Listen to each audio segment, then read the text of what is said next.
The key financial highlights for the quarter are: 1. Strong year-on-year revenue growth of 15%.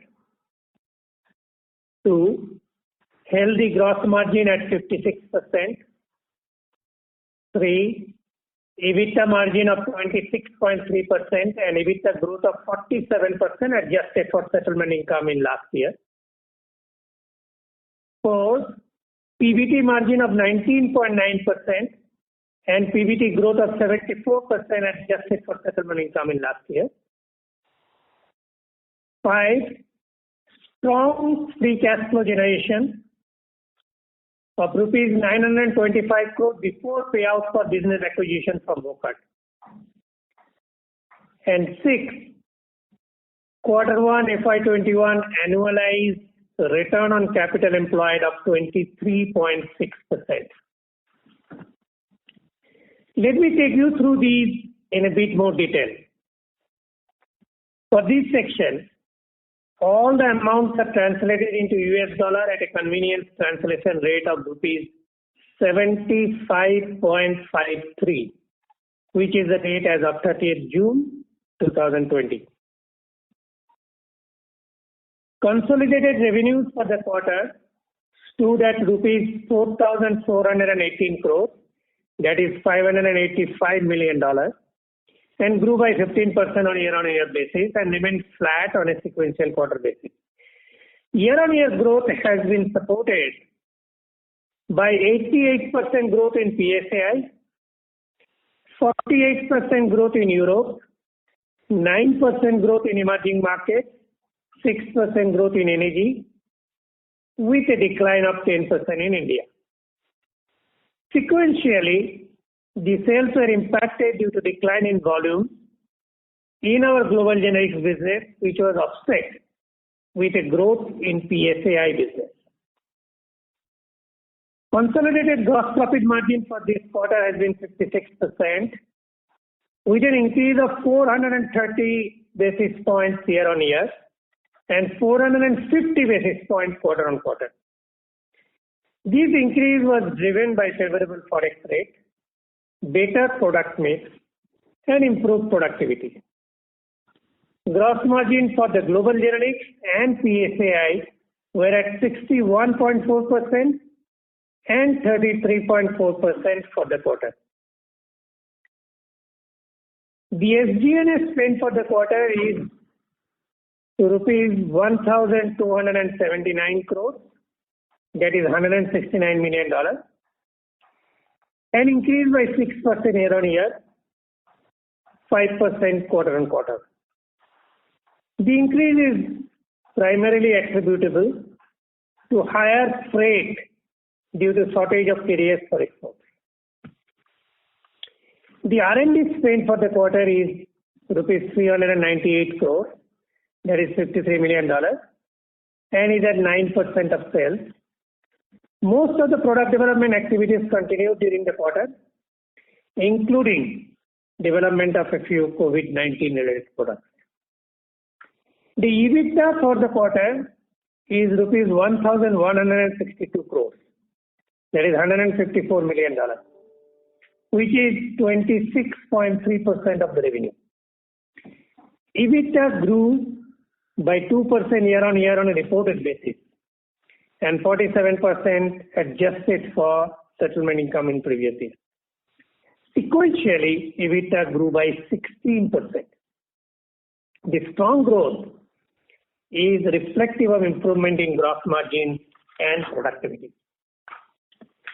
Profit before tax for the quarter is rupees 879 crore, that is $116 million, with a year-on-year growth of 3% on a reported basis and 74% growth adjusted for settlement income in previous year. Sequentially, PBT grew by 23%. Effective tax rate for the quarter is at 34.1%. The ETR has been impacted due to discontinuation of weighted deduction on R&D and completion of tax holiday for one of our plants. As you know, we are continuing with the old tax rates for India, due to availability of max credit in our books. We expect the ETR to be in the range of 25 to 27% for the full year. Profit after tax for the quarter stood at rupees 579 crores. That is $77 million, which is 13.1% of the revenue. The reported EPS for the quarter is rupees 34.86. Operating working capital decreased during the quarter by around rupees 200 crores, which is $26 million. This decrease is due to reduction in receivables and an increase in trade payables, which has been partially offset with a planned increase in inventory across the market. We invested rupees 150 crores, which is $20 million, towards capital investment in this quarter. The free cash generated during this quarter was 925 crores, which is $122 million before making the acquisition related payment of rupees 1499 crore to Vocart. Thus, the net free cash flow for the quarter stood at minus rupees 574 crore, which is 76 million. Even after the acquisition related payout to Vocart, our net debt as on June 30, 2020 was rupees 336 crores. Our net debt to equity ratio is at 0.02 and continues to reflect our strong balance sheet position.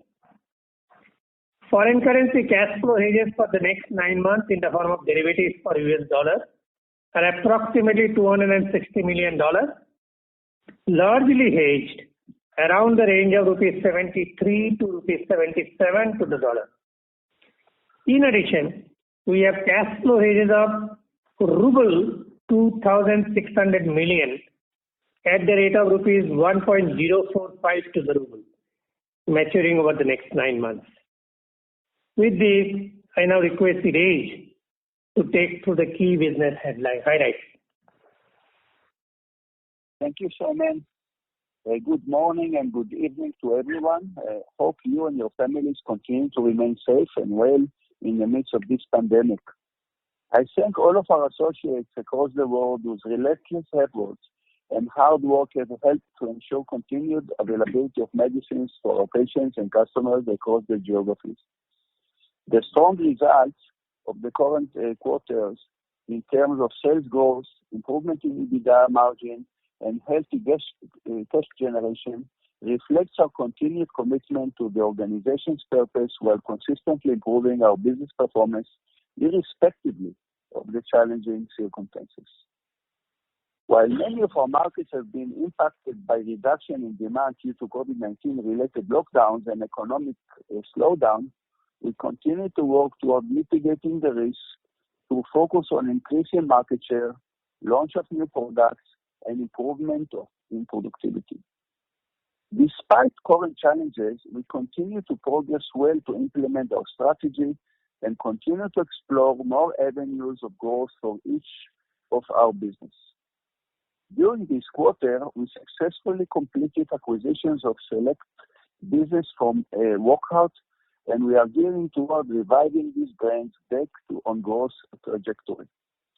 We also executed the licensing deals for 2 key products related to COVID-19 treatment, Avidan or Favipiravir tablets and Remdesivir injections. We are actively working towards launching these products to cater to our patients in various markets.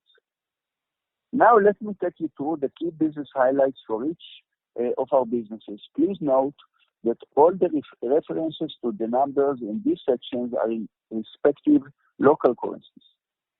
Our North America generics business recorded sales of $229 million for the quarter. Sales declined by 2% year-on-year and 8% on a sequential quarter basis. In INR terms, the sales grew by 6% on year-on-year. The sequential decline was largely due to forward buying in previous quarter, reduction in new prescriptions, drop in footfall in retail stores, and reduction in elective procedures in the hospitals.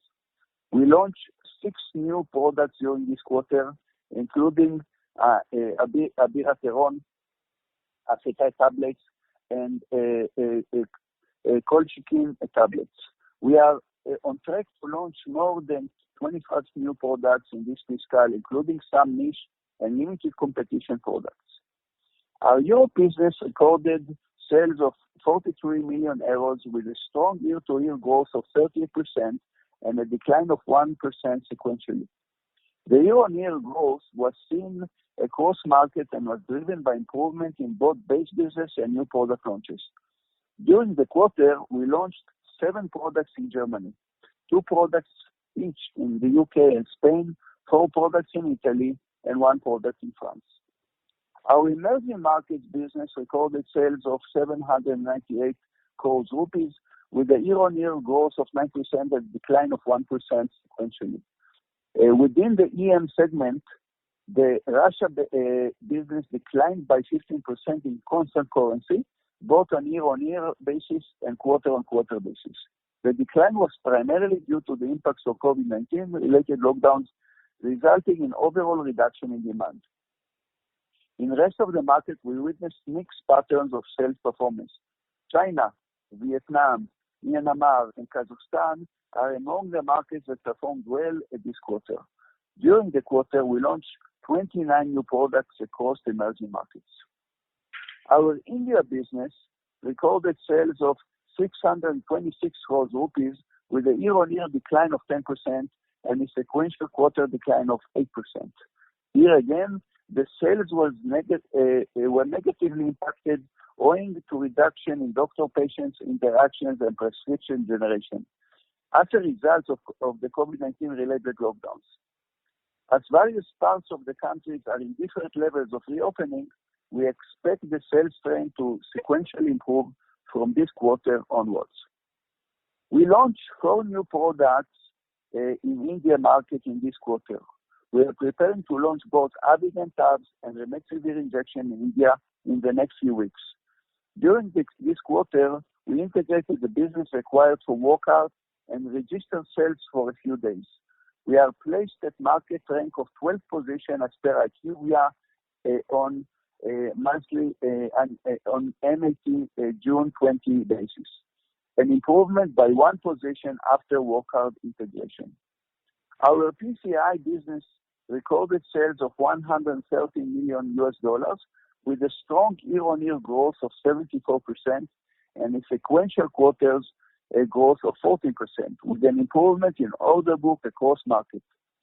We expect this business to positively benefit as various companies globally look for strategic and reliable partners for supply of active ingredients. On the R&D front, we continue to strengthen our pipelines of products across the market. During this quarter, we filed 18 formulation products across global markets, including 5 ANDAs in the United States. As of 30th of June 2020, we have 101 cumulative filings pending for approval within the US FDA, including 99 ANDAs and 2 505(b)(2) NDAs. We also filed 16 master files globally, including 1 filing made in the US market. We are also working on few molecules related to COVID-19 and doing our part in this global fight. On our proprietary products business, following the recent approval of oral liquid cellfoxy formulation NDA, Elixib, we recently secured the approval of our first NCE under 505(b)(1) pathway, Exegilize. We are actively working to commercialize both products for partners. Overall, we are making good progress in building and advancing a strong pipeline of high-value, globally relevant assets. We are continuing our efforts to monetize select assets through partnership and licensing transactions that maximize their value. On biologics front, the phase 3 trial for rituximab is progressing well. In parallel, we are working on the next wave of biosimilars products which are at different stages of development. Over the years, we have significant investment in digital capability, and see it as one of the major value contributors for us. Our strong digital infrastructure allowed us to seamlessly enable work from home and connecting with doctors and business partners during these times. It also helped us to be more productive and efficient in several of our business operations. The current business environment remains to be highly uncertain and volatile. However, these challenging times are also unfolding new opportunities to grow our business and improve our productivity further. While the journey in the next few quarters is going to have its own set of challenges, the investment we have made in building the core foundation capability gives me the confidence that we are well equipped to successfully ride through this phase and sustain our growth momentum. We continue to focus on creating more opportunities with less risk and attaining self-sustainability for each one of our businesses. With this, I would like to open the floor for questions and answers. Thank you very much. We will now begin the question and answer session. Anyone who wishes to ask questions may press star and 1 on the touchtone telephone. If you wish to remove yourself from the question queue, you may press star and 2. Participants are requested to use handsets while asking questions. Ladies and gentlemen, we will wait for a moment while the question queue assembles. To ask questions, please press star and 1.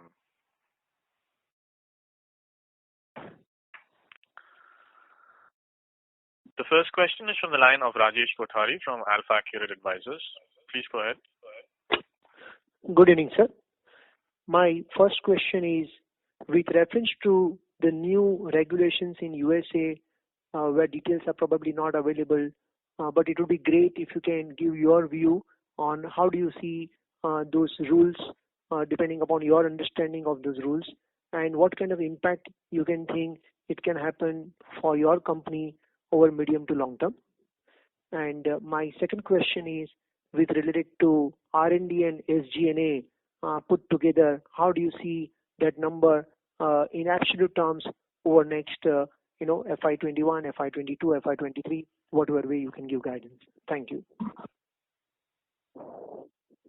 So as for the US regulations, I'm assuming that you are referring to the localization of production. Is this correct? I'm talking about the recent, norms which Trump has been talking about, in which he has talked about the generics and the pricing, and I'm talking about the last 2 weeks back, the news which got broke up. Sure. So in the United States, you have both agenda. One is related to the pricing and the agenda you just have spoken, and the second is about localizations of products. So both discussions are in place. On the first part, I do not envision a big impact on us. On both short and long term, we are actually believe that a company like us is actually the solution for it, as we are providing access to affordable medicines, and I believe it will be more impactful for the innovative products in the United States, and also the chapters that arise from that, I believe, have certain opportunity to actually increase access for generics even further. So for in this respect, no major concerns. On the localizations piece, we are actually looking at this situation. We appreciate that there is a certain need to produce certain products in the United States. At the same time, it's unclear what will be the mode of payment or the pricing of those. So as it will fold out, we will evaluate it. But at this stage, we will not take any specific action. Okay. And my second question was with related to SG and R&D, combined. How do you see that total overall expense? So as you know, we are not giving the guidance. In general, and we said it also in previous times, we want more products and we want them in more countries. So overall, nominally over time, we want to spend R&D to develop those. At the same time, we are also asking ourselves to be more productive while we're doing that. So I believe that this year we will spend some more money. We are not giving yet guidance for the years after. Great. No worries. Thank you, sir. I'll come back in queue. Thank you very much. Before we take the next question, we'd like to inform participants that in order that the management is able to address questions from all participants in the conference, please limit your questions to 2 per participant. Should you have a follow-up question, we request you to rejoin the queue. We take the next question from the line of Prakash Agarwal from Axis Capital. Please go ahead. Yeah, thanks for the opportunity and congratulations on good numbers. So first question on the sustainability of gross margins. So clearly understand, product mix as well as currency would have helped. Just trying to understand how would the API prices for us, in terms of our COGS moving. As I understand, API prices have firmed up further, and with rupee dollar moving up, our cost of procurement would also be higher. Could you help us understanding that? Is this understanding correct?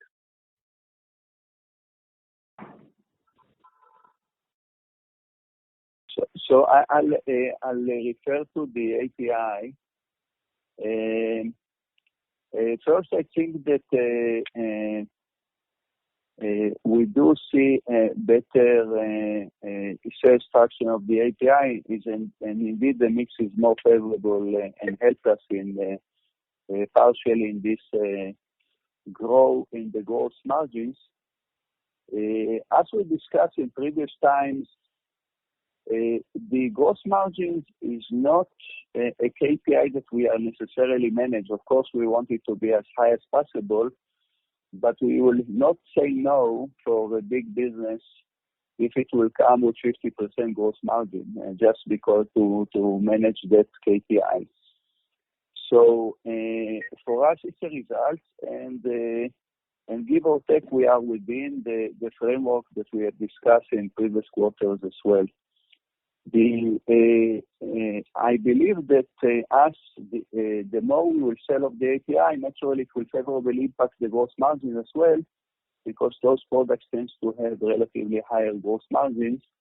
I do not see a specific trend not on pricing as well as not on procurement prices.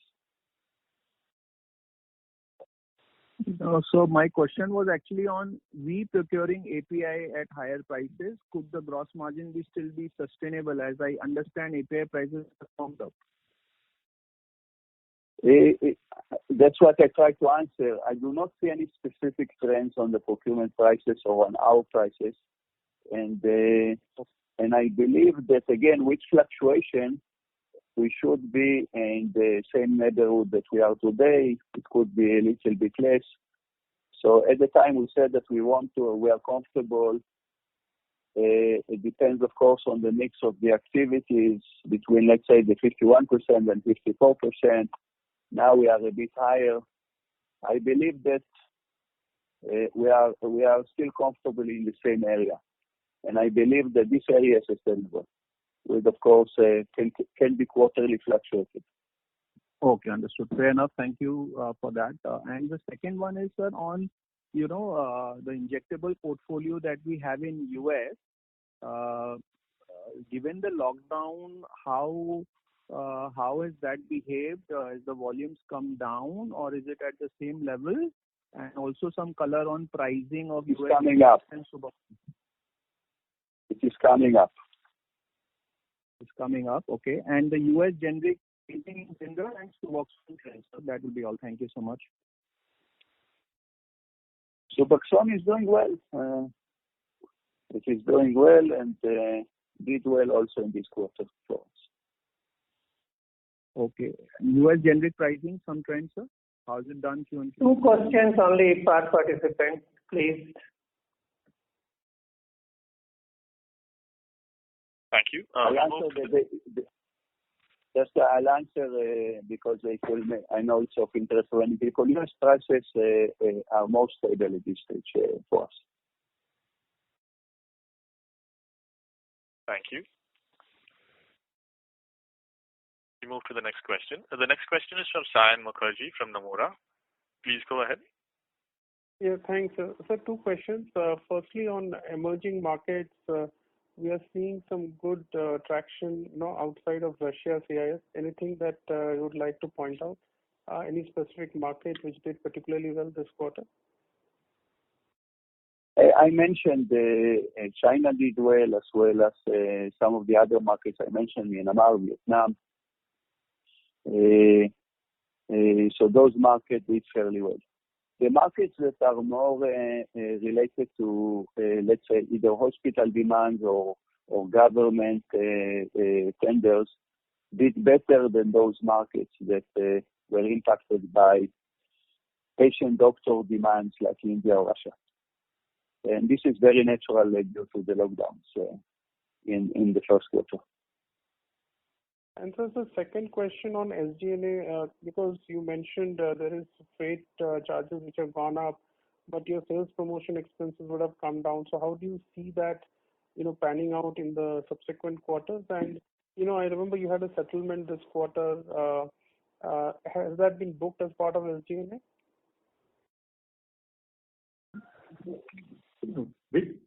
Which settlement you are referring to? There's a class action. Yeah, which settlement you are referring to? There was a $7 or $9 million settlement that you had announced this quarter. U.S. settlement that was last quarter, which was announced. We don't see it. So we can take this thing offline. So I am not being able to directly associate to what settlement was done to SG&A this quarter. There is no such charge time in this quarter.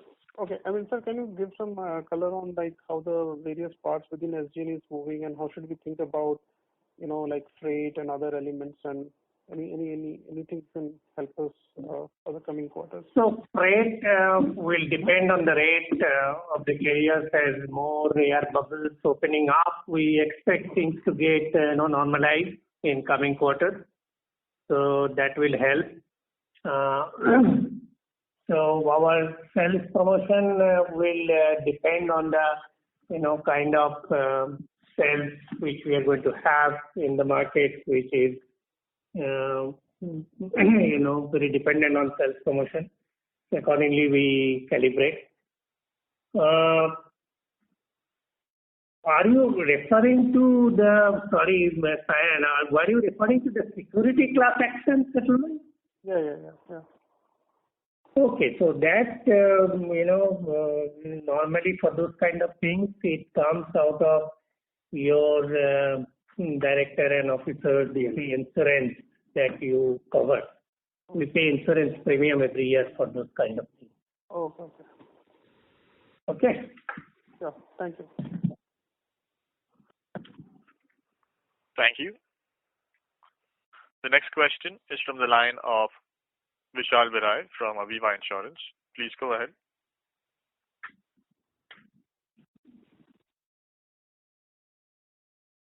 So Vishal Viray from Aviva Insurance, you may go ahead with the question. Thank you. So what would have led to the 88% growth in the PSAI business?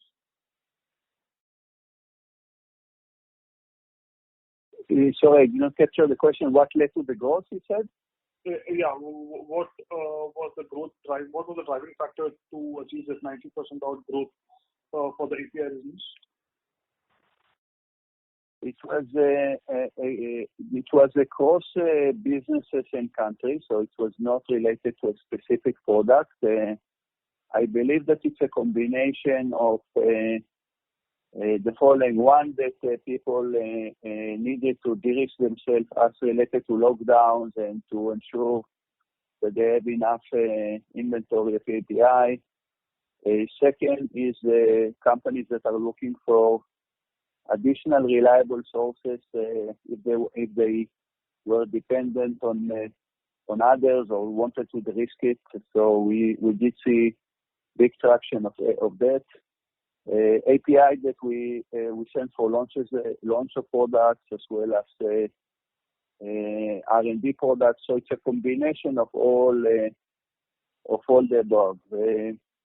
In general, I do see a very healthy growth of the business. I attribute it to the decisions that we made 2 years ago to focus on the API and to make it a significant global business, and we are starting to bear the fruits on that. So do you expect this trend to continue for the coming 2 quarters at least? Without giving guidance, it is absolutely an expectation for this business to continue to grow. Okay. And just one last thing on the CRL for any updates on the CRL of Copaxone and Novartis? On the Copaxone, we submitted the CRL, and we did not submit yet the CRL for Novartis. We are still working on it. Thank you very much. I'll come back with you. Thank you. The next question is from the line of Damayanti Kerai from JP Morgan. I beg your pardon, that's Damayanti Kerai from HSBC. Please go ahead. Hi, thank you for the opportunity. So you mentioned API growth has resulted due to our investment in the segment for last 2 years. So my question is on the India part, like where we are hearing that government is now incentivizing manufacturers to scale up production of certain products. So do you have plans to participate here or not? Not at this stage. These specific products are not in our lines of activity. This is primarily antibiotics, and we are not into antibiotics. So at this stage, we do not have plans as such. Sure. My second question is, can you talk a bit about your strategy to leverage upon product filing and launches for multiple markets? Say in last 3-4 quarters, how many such products we have developed and filed in multiple geographies? So naturally, we are expanding those products. I believe that I mentioned that we had 29 products, for example, of launches for example, in emerging markets, 25 new launches that we are going to have in the United States, etc. This space is also going to be reflected in the R&D. So we are gearing the R&D to enable somewhere between 10 to 25 products per year per geography, and most of these products will be leveraged. Okay, meaning that we are going to use the same product for multiple markets. Okay, so 10 to 25 products per year is our target for different markets, right? In general. Depends, of course, on the markets and the activity. Yeah. Okay, sure. I have more questions. I'll get back with you. Thank you. Thank you. The next question is from the line of Neha Manpuria from JP Morgan. Please go ahead. Thank you for taking my question. My first question is on the gross margin. Now you mentioned 3 things on the gross margin improvement, FX, product mix, and productivity. I just wanted to understand which of these factors contributed largely to this. Was there disproportionate contribution from one factor versus the other? And how do you view something like a product mix or productivity? Is productivity, I can understand, is product mix linked to the fact that we were selling more, let's say, injectable products or hospital-linked products in this quarter? Okay, I will take this question. Now, our gross margin has improved both year on year as well as sequential. Now, if you take a factor, for example, a currency rate. Now, the currency rate year on year, the contribution to the improvement will be higher compared to the sequential. So, if one would have just not neutralized the currency impact, That means even sequentially, that means there would have been more which has come out of other factors such as product mix, such as the productivity, and also other things. Because I have been always maintaining in the past that in our industry and specifically for our company, I have noticed there would be fluctuations quarter on quarter due to multiple reasons. Sometimes you may take some inventory write-off. There could be some quality problem. There could be some penalty for, failure to supply. Many such things can happen. So that's why it is very difficult to have a consistent kind of a gross margin. There will be always fluctuation. Now, when you really talk about a product mix, because what we really ultimately put it is the resultant weighted average. But in terms of the margin, if you go by products, there will be different buckets. There will be buckets which is far higher than the total reported gross margin of Dr. Reddy's, and there will be products which is also quite lower than that. So if we are being able to sell products in a particular quarter or products with much higher contribution, then definitely that has an impact in the gross margin. And traditionally, depending on market and also business segment, where the margin varies, so that will also have an impact in terms of the business mix on that. The overall, when we really talk about the productivity, it is the leverage that you get, with a better capacity utilization or, with the same manufacturing overhead, if you are going able to produce more. And that's where the productivity factor comes in, and it helps in terms of the gross margin improvement. So does it respond to your question, Neha?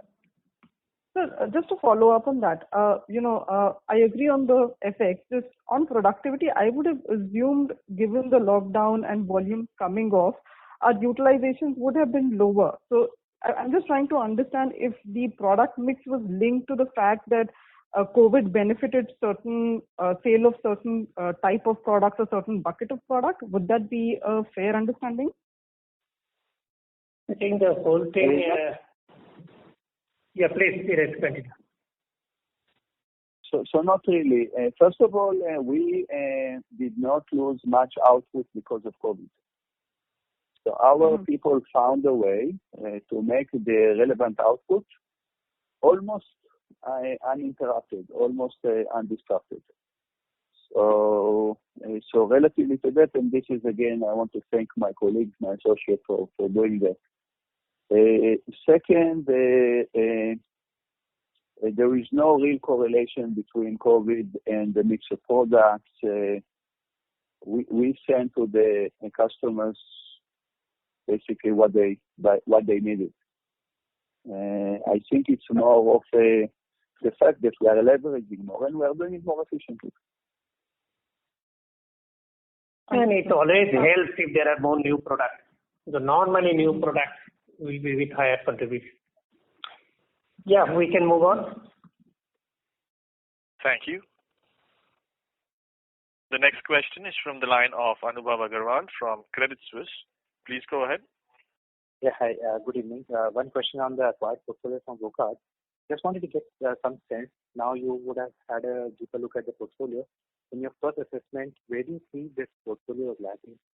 More in promotion efforts, more in distribution reach, promoted by too many reps? Where are the one or two low-hanging fruits in this portfolio?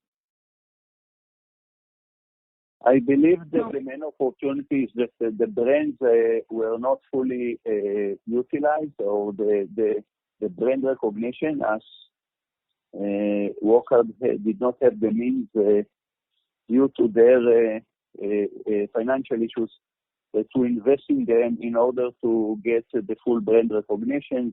So the primary low-hanging fruits will be about branding and about investing in them. I believe that there is a strong potential, big potential in those brands. Okay. So investment brand means you mean to say, are you referring to let's say reach, but they're not going to enough doctors? Because my understanding was the reps was actually maybe too many reps are pushing small portfolios. So just can you elaborate on that investment was less in the bank? It's a branding. It's a combination of messaging as well as reach. So as these brands, by and large, are complementary for activities that we already did. So naturally now we can enable higher reach in terms of a number of customers as well as better messaging, because we can invest in the branding and the ability to explain this product better, and the combination of branding as well as reach. Sure. That's very helpful. One more question I have was on the PSI business, on the API portion. You mentioned about customers trying to de-risk and looking for additional reliable sources. When you look at your product basket and when you look at the addressable market there, just very broad understanding, with this kind of move by your customers, this addressable market rough sense, has that become 2x, have grown by 50%? What's your rough estimate over there?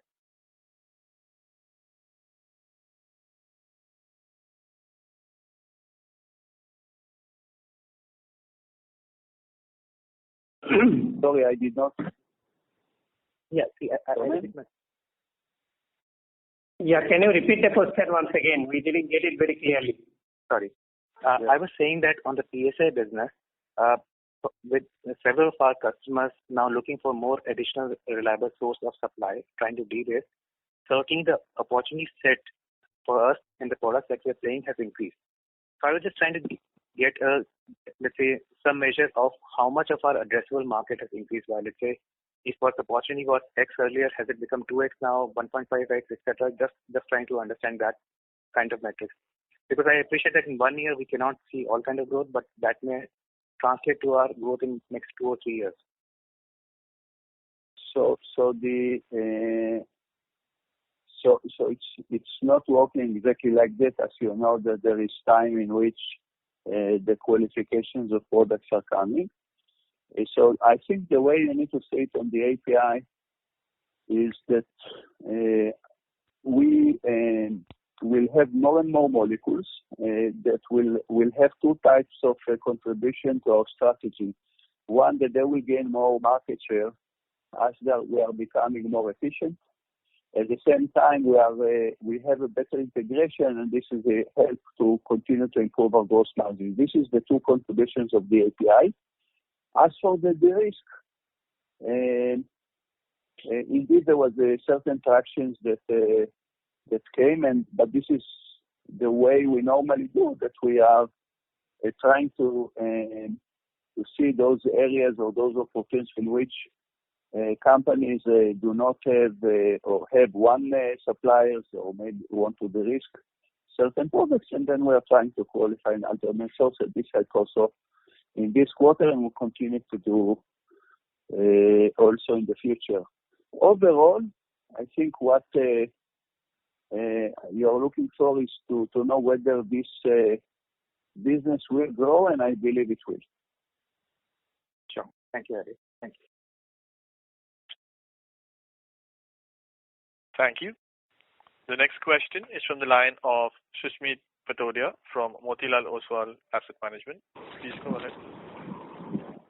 Hi, good evening, everyone. Hope everyone is safe. Thank you for the call.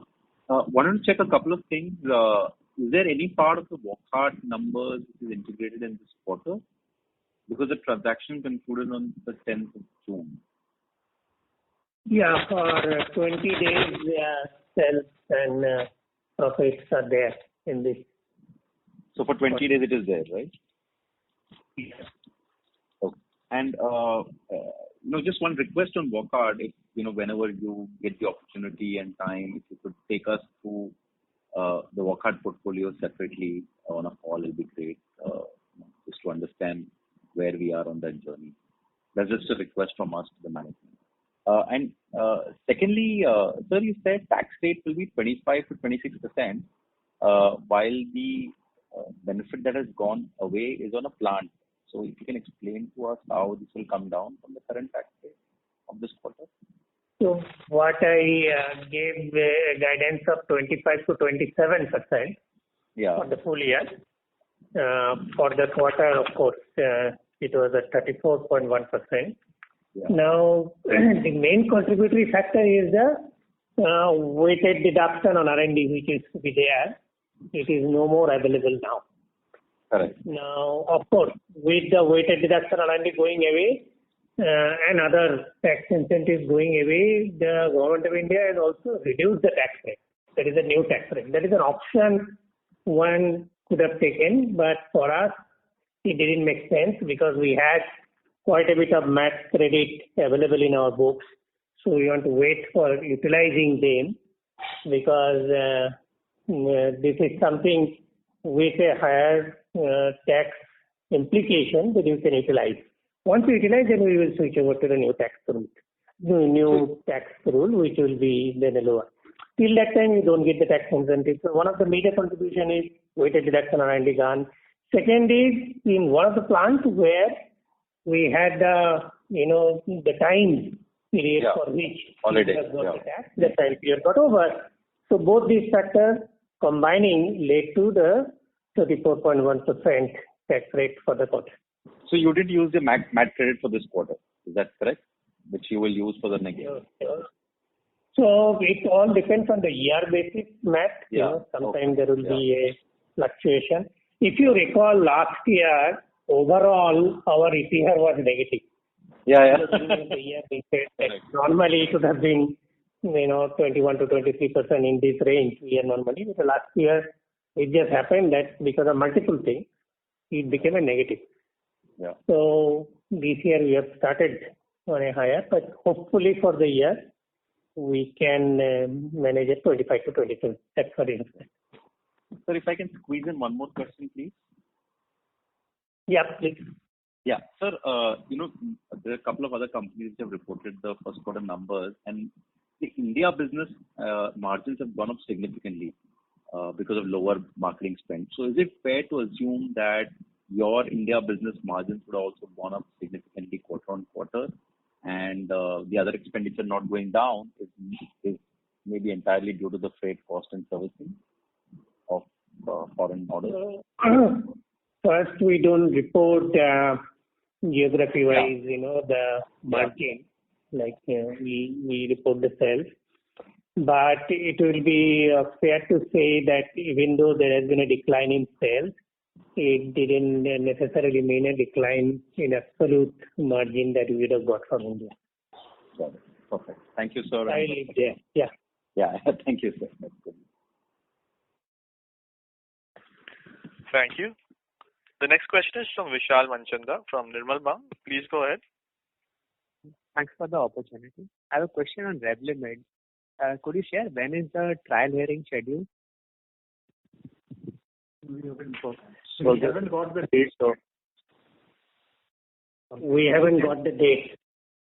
Right. And any sense on how long can the judgment take after the trial hearing? We shall see. We shall see how it will fall out. We don't. It's very hard to predict. Okay. Thank you. That's all from my side. Thank you. The next question is from Nitin Agarwal from IDFC Securities. Please go ahead. Hi, thanks for taking my question. Sir, two questions. One is on the COVID drugs that you mentioned. How should we view these opportunities? Are these specifically largely domestic opportunities, or do you see opportunities for meaningful export opportunities in these two products? We are going to have them both domestically as well as in emerging markets. How big it's going to be, I don't know. It's in a way, the way we see it, it's a combination of both our contribution to fight COVID as well as business opportunity. It's hard for me to say how big it is going to be because it's primarily a fraction of how fast we can effectively register this product in the emerging markets. In the case of Avigan, if we will have a good results on the Kuwait trial, which we will know probably by October, November, then we can register it potentially globally, including United States. But we should see the results of this trial first. And Avigan Arrays, would we be supplying to Fuji also for their stockpiling in Japan?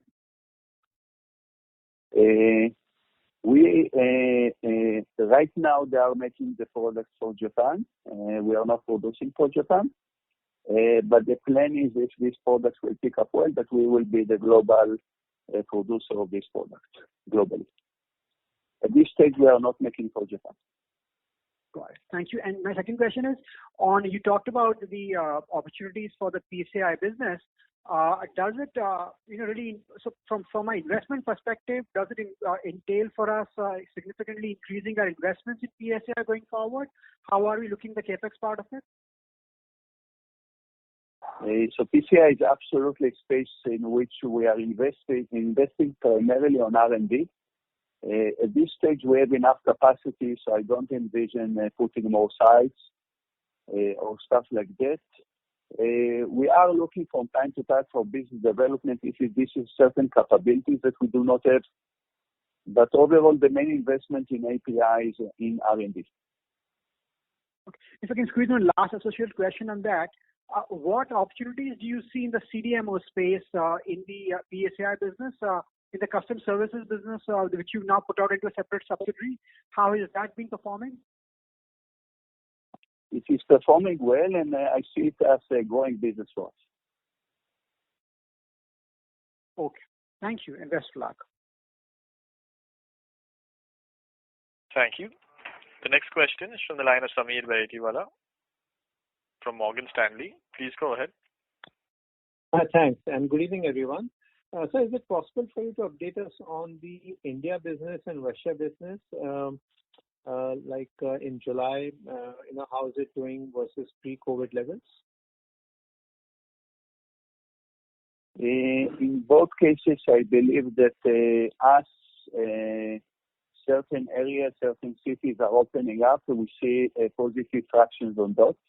On both countries, as you know well, the cities, the areas, the provinces are in different shape and forms that's related to fighting COVID. Some of them are still in lockdown, some of them opened up. So in those places that are open up, we see positive traction.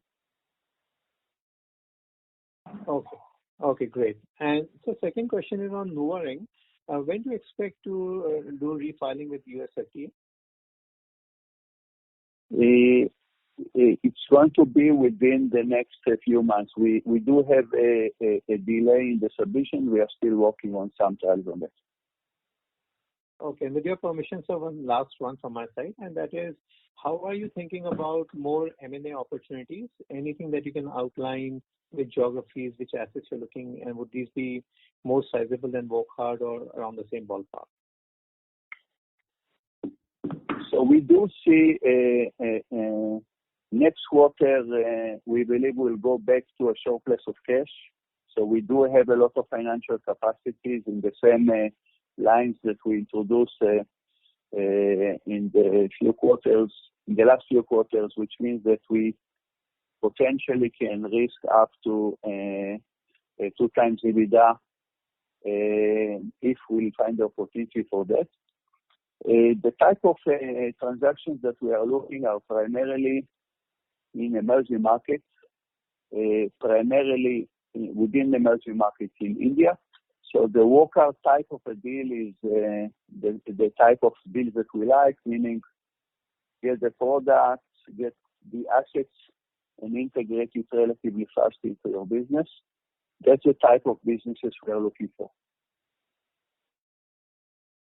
Okay, great. Thank you so much. Thank you. The next question is from the line of Anmol Ganju from JM Financial. Please go ahead. Yeah, hi. Thanks for taking my question. Most of my questions have been answered, but just if I was to have a follow-through on the API business, as most of the factors that you alluded to for the superlative performance for API seem to be sustainable. We all understand that you can never rule out, quarterly aberrations. But is it fair to assume that this quarter's run rate seems to be some kind of a new base when we look at our API business? Because whether it's productivity improvement, whether it's customers de-risking supplies, none of this looks like should disappear in a quarter or two. So are we talking about structurally a business which is 60-70% higher from where we were last year? And then, courtesy our investments and focus on this, we should be able to grow from that base for the next year. So, I cannot give you guidance, but I do believe that we can have bigger base even in the future, and I believe that we will achieve it. So I'm very confident about our ability to grow the API business. And I agree with you that all the trends are sustainable and they are positive for us. Okay. Thank you. That was it from my side. Thank you. We'll be able to take one last question. The last question is from the line of Surya Patra from Phillip Capital. Please go ahead. Yeah, thanks for this opportunity, sir, and congrats for great set of numbers. Two things that I wanted to understand. One is the strong cash flow, what we are generating, and the kind of cash position that we are having. Hello. We hear you with an echo. Okay, so I'm just continuing, sir. With the strong cash flow that we are seeing, and there is a kind of strong base that we are having. So can you just give some clarity or indications about your future capital allocations, either towards the kind of acquisitions or towards kind of a new asset area or new product portfolio? Some directional indication would be helpful here.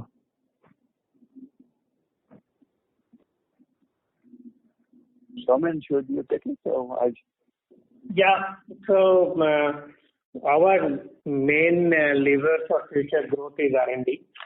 Mm-hmm. And so this is something which we are trying to improve productivity, but at the same time, we will keep very high focus on continuing R&D on multiple markets in terms of us leveraging the global portfolio as well as come out with new products.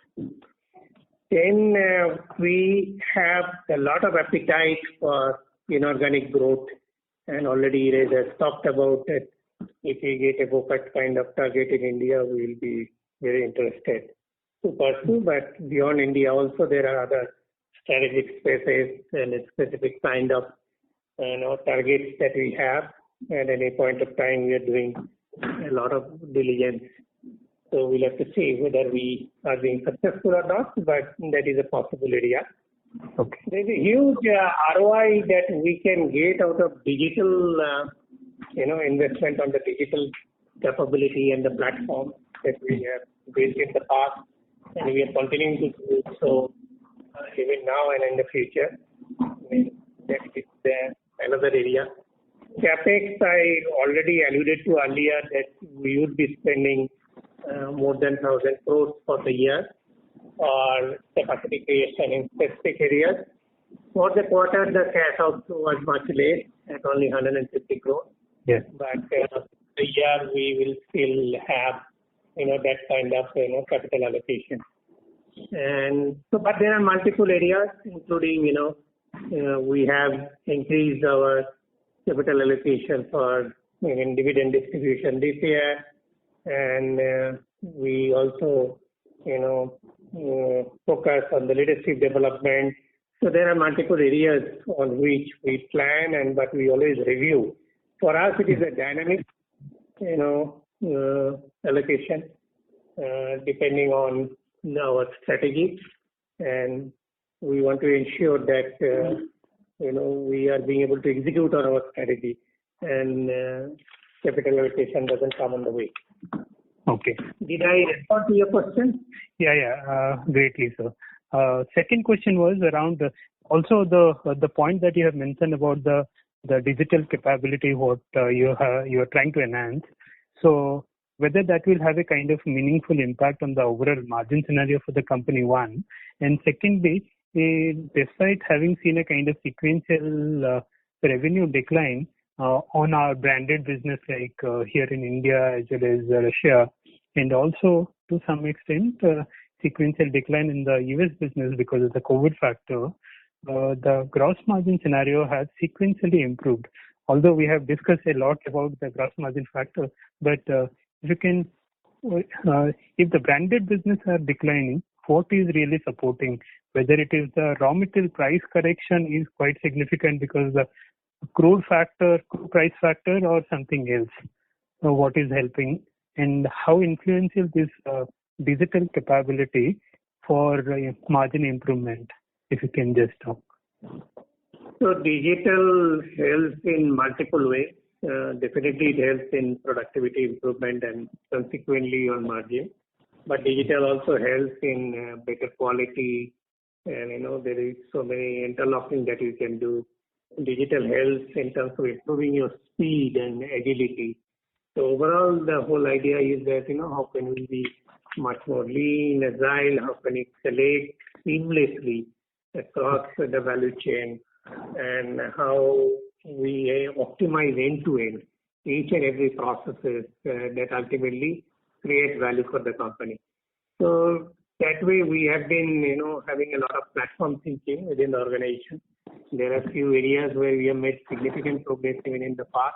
There are few areas which we are focusing now, and I believe that these will contribute significantly in terms of our customer-facing processes, our new product development processes, our employee satisfaction, agility, speed on every count. So next is a sequential increase. First, I would like to correct you that our emerging market, which is primarily branded market, has grown. It is only in Russia that you have seen there is a decline, but both in RCIS as well as rest of the world, sequentially it has grown quite a bit. So it is not correct that the sales declined, but our overall margin has gone up. But the contributory factors, of course, unlike in year on year, the sequential